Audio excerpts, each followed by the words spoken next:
Well, let's focus on a pharma company then, Lupin. That's been one of the big outperformers actually in the last 1 year or so, and plenty to talk about. To help us out with how's the business shaping up, we're joined by Mr. Ramesh Swaminathan, the Executive Director of Global CFO and Head Corporate Affairs. Hi, sir. Good morning, and always good to have you on the show.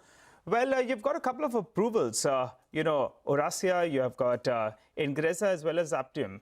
Those generics have got approvals. Could you tell us what is the potential sales that you could be getting from these recent approvals? Thank you for having me on. It's always a pleasure. We don't talk about individual products, but all of those obviously add to the kitty. Mainstay obviously is going to be our respiratory portfolio that we have been trying to grow over time. And all of these products kind of chip in. So essentially, these are products which are important, but at the same time, the most important products are really out there in the market, which is respiratory products. And over time, we'll be looking at a host of others on the injectables front and the like. Okay, could you give us some more color though, sir? What is the competition in some of these drugs? Is there limited competition? That's the sense that we get. So if you could throw some more color out there. Yes, obviously, doxycycline, in fact, there is limited competition out there. It is going to be, none of these products are going to be huge grossers, so to speak. There would be intensity of competition coming up over time.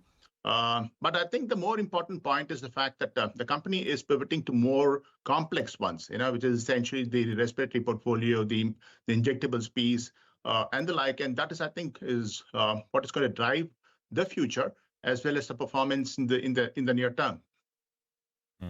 Ramesh, hi, good morning. Prashant here. Not huge grossers, but possible to put some indicative numbers? I mean, in a ballpark? You're not going to get a number from me.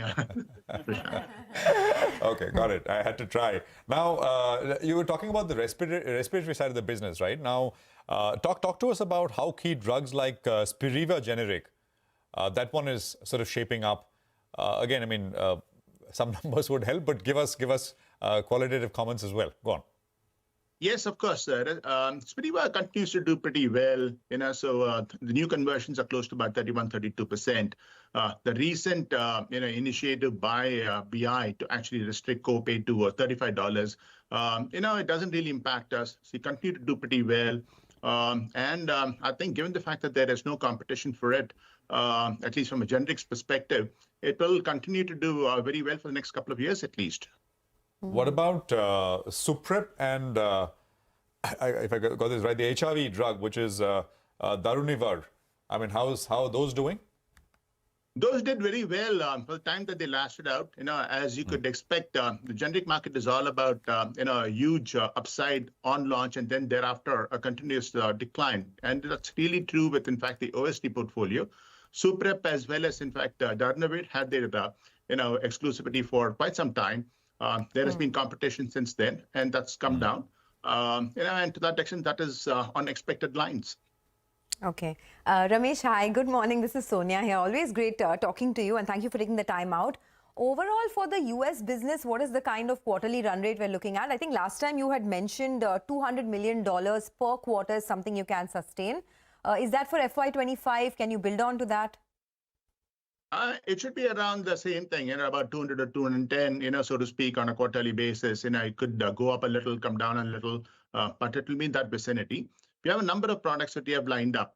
There are, of course, the continuance of certain products in the ophthalmic range that we launched a few weeks ago. And going forward, there will be newer products that we would be launching, Mirabegron, potentially Slind, and so on as well. All of this will potentially add to the figures of 200 odd that you're speaking about on a quarterly basis. Okay, so the US business is picking up. I mean, if you look at the last 5-6 quarters, right, the average sales run rate has picked up, approvals are coming through as well. Can we also assume that you can build on to your margins, because margins have hit 20%, but is there any scope to, are there any leverages for margins to go to 22-23% in the near future? Well, for sure. So let's talk about the buoyancy on the top line. As you could see, there has been tremendous buoyancy over the last several quarters. And as we promised, in fact, the margins have also been creeping up. Over the last 5 quarters, we've been continuously increasing the margins. This is as a result of, in fact, the buoyancy that you see on the top line in America. And of course, the growth that you see in other parts of the globe also. India continues to do very well. And for sure, Europe, given the kind of respiratory products that we launched out there, and of course, Nemuscular, that's doing very well. The emerging markets, which is essentially Philippines, South Africa, have done very well. Mexico, which was actually undergoing some issues with the local FDA in the last quarter and a half, has also done well. There is some issue insofar as Brazil is concerned. But in a general sense, the companies, all the geographies are doing pretty well. We've also got out of a lot of our issues with the FDA and the like. That helps in terms of the number of products that you'd be bringing to the market. And of course, the focus on cost has paid off tremendously. We identified several initiatives and we worked on it across every line of the P&L, so to speak. Alternate vendor strategies in terms of routes to synthesis, looking at productivity of the workforce at the R&D front, at the plant front and the like. And of course, looking at SG&A expenses. All of this have translated into pretty good numbers for us, and the results are there to see.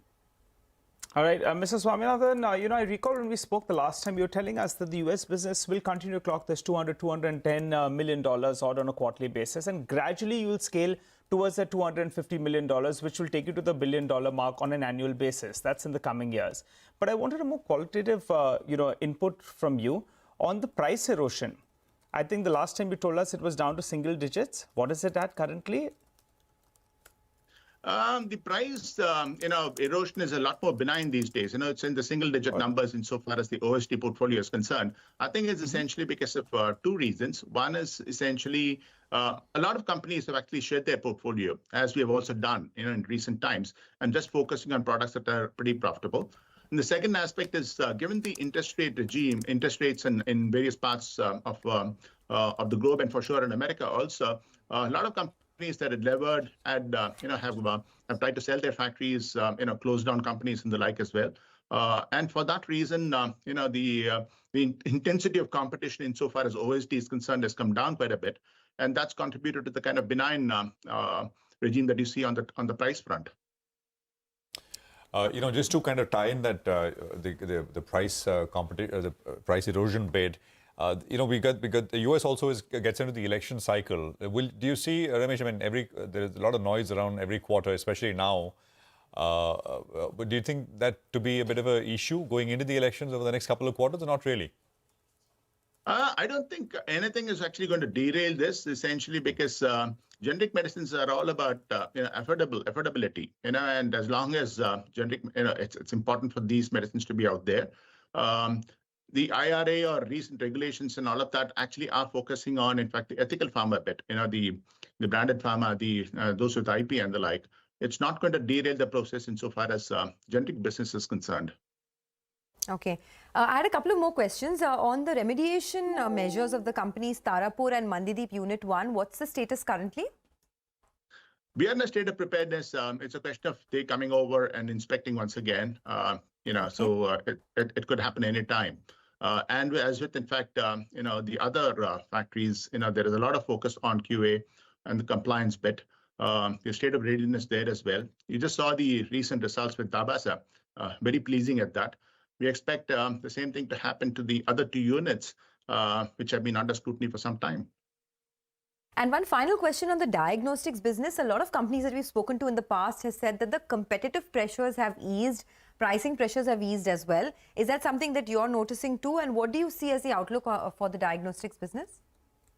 Yes, you're right about the fact that the intensity of competition, or for that matter, the price wars that we saw are actually coming to an end. We are pretty bullish about the diagnostic future. But having said that, it's never going to be the dominant theme. The most important thing from our perspective would continue to be the pharmaceutical business. But these are very useful adjacencies to have because it kind of adds to the overall patient centricity umbrella that we're trying to build out here. Okay, all right, Mr. Swaminathan, always good hearing your thoughts. Thanks so much for joining in. Post your Q4 numbers, we'll get some more quantitative aspects as well that we can address. For the time being, thanks so much for joining in. Well, by the way, when we're having those chats with the management, just pull up the Nifty,